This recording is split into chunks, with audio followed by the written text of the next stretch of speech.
قصه عمر الساعي دي، وده بقى انفراد كان لينا للامانه. وقلنا ان حصل اتصال تليفوني او اتصال هاتفي بين الكابتن محمود الخطيب والمهندس نصر ابو الحسن رئيس نادي الاسماعيلي، وتم الاتفاق فيه والتطرق لموضوع عمر الساعي. تم عرض مبلغ من النادي الاهلي 20 مليون جنيه وثلاث لعيبه.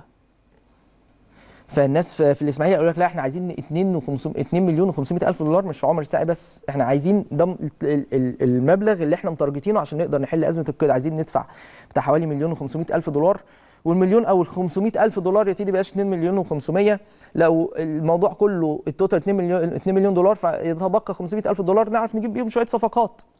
حتى تم عرض فكره عبد الرحمن مجدي على النادي الاهلي، وتاكدت بما لا يدع مجال للشك ان عبد الرحمن مجدي لم يتم اتخاذ اي قرار بالتعاقد مع اللاعب، وخارج حسابات الاهلي تماما بخصوص عبد الرحمن مجدي.